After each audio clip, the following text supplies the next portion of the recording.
Hello and welcome to a brand new guide. Mongolia has been requested a lot of times and for good reason, as Mongolia in game has the famous Borjigin dynasty. This is the OG Mongol dynasty and members of this dynasty ruled over pre-Mongol tribes, Mongol Empire with Genghis Khan and some post-Mongol empires Khanates. They were also known as the North Yuan dynasty and at the start of game they ruled over Mongolia. This dynasty did survive long after, even with decline of Ming and during the Qing period. Well, technically, Mughal emperors claimed to be the descendants of Genghis Khan, so they could be considered Borjigin, but they never used the name. And well, as interesting as history is, we should get back to the game. So, Mongolia saw a few changes with the new patch. They now have more provinces and more development, a new idea set, and a new mission tree. Mongolia still starts as a vassal to Oirat though, but we can take care of that fairly easily. Mongolia also has some cores on Khorchin and on Ming.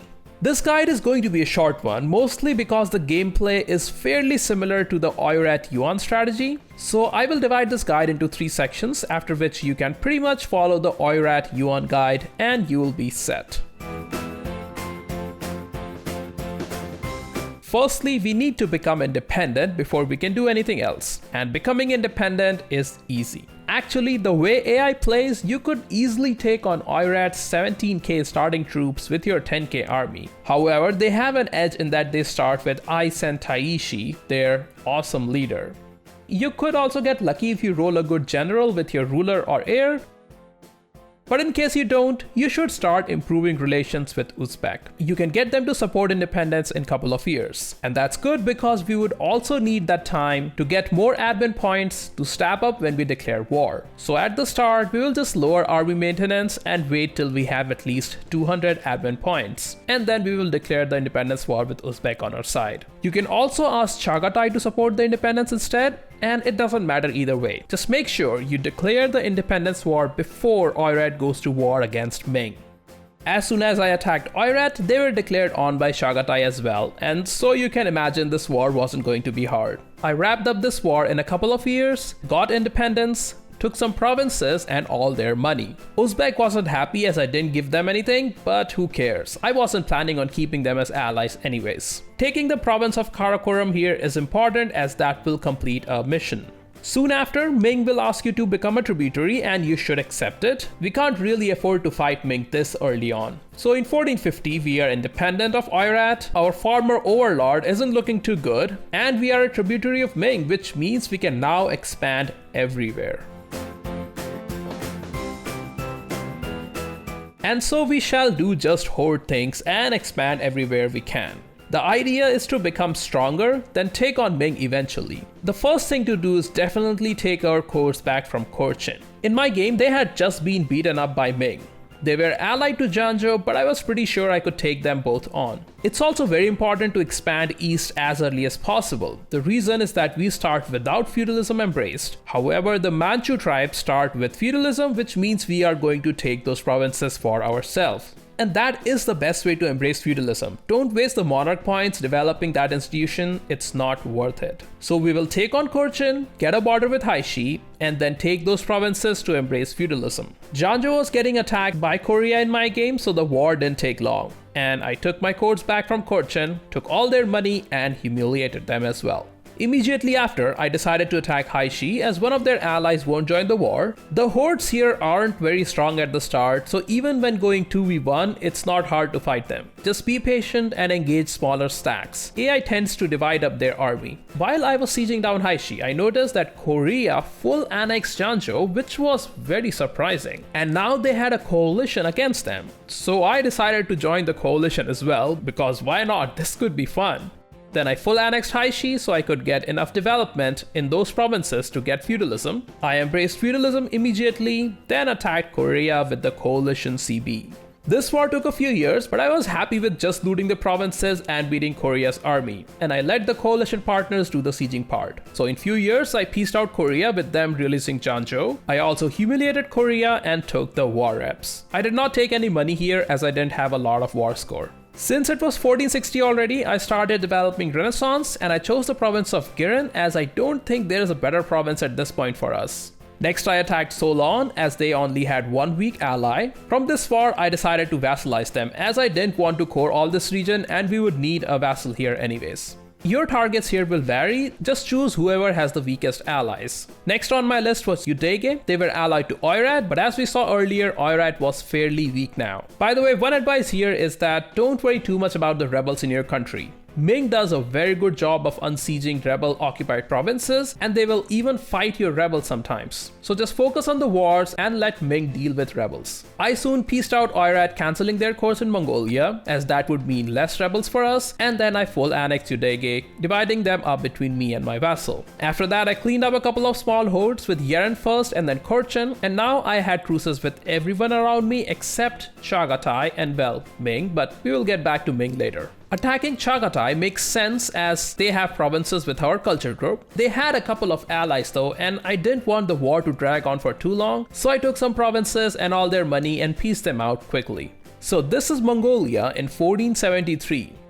I decided to finish up Dongai and Nivik soon. Also notice that now between me and my vassal, we have 300 development, which meant if we broke tributary status with Ming now, we could fire the unguarded nomadic frontier disaster. And here is where you can decide if you want to deal with Ming now or not. If you are an experienced player, you can take on Ming at this point. First, extend your truces with the neighbors so they don't declare on you when you're fighting Ming. Then you will have to build up to force limit, take a few loans, and fight Ming. It's going to be a long war, but you can definitely win this one, especially if Ming's mandate is below 50. However, for newer players, I would advise to just hold on for a bit, keep expanding in nearby provinces, and wait a few more years till Ming is weaker. And since this guide is more for beginner to intermediate level players, I decided to wait in my playthrough as well. When my truce with Oirat was over, I declared on them and took some provinces that were in my culture group again. Then I finished up Karadel as we will need those provinces to form Yuan later in game. And right after that,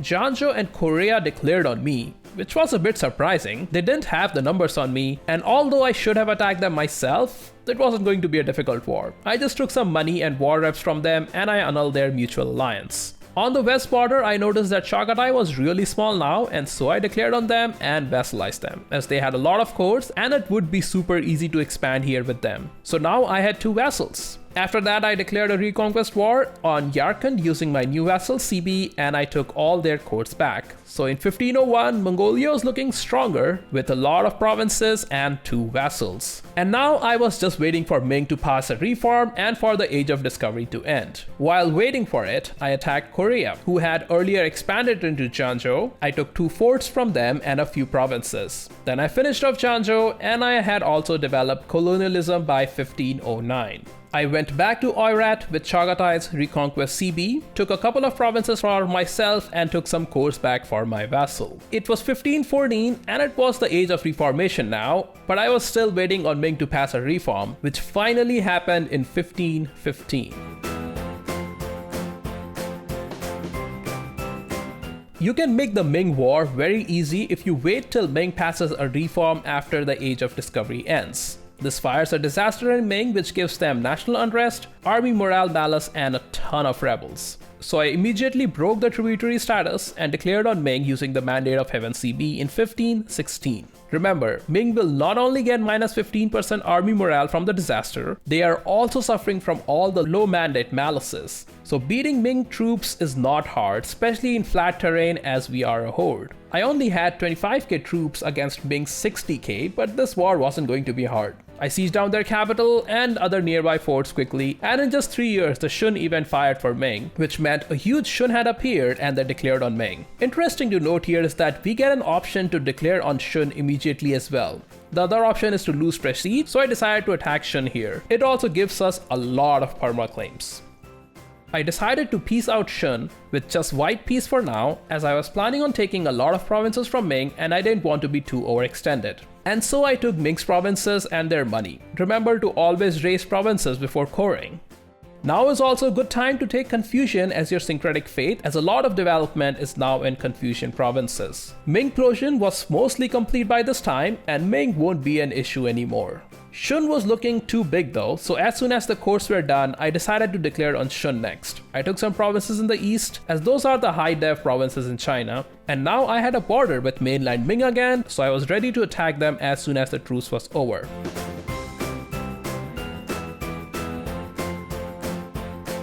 After this, you can be the one to form Great Yuan and then the Mongol Empire. I won't go into details for that as we already covered it in our Oirat Yuan guide. I will leave a link to it in description in case you missed it. Basically, you go and eat up Ming, or whoever ends up taking Mandate. Full annexing the current Emperor of China deletes that mechanic from your game, and then you get to 1000 dev, become an empire, and then form Yuan. Taking Mandate as Yuan is not the best idea, and I would advise against it. As with any hordes, I opened my ideas with aristocratic as that makes the most sense. Then I took humanist for we will be expanding into a lot of different religions and cultures. Then influence as I tend to have a lot of vassals, and this idea group helps with keeping their liberty desire low and reducing diplo annex cost. And that is the end of this very short guide on Mongolia. They shared the mission tree with Oirat and Yuan, so I didn't get into it as we have already discussed that in the Oirat guide. Mongolia play is basically Oirat except the declaring independence war part. Oirat is definitely the stronger start among the two though. However, with Mongolia, you can keep the famous Borgian dynasty and restore the Mongol Empire properly. Hope this guide helps you guys who requested it. You are watching a Radio's guide. Thank you for your time, and I'll see you all in the next one.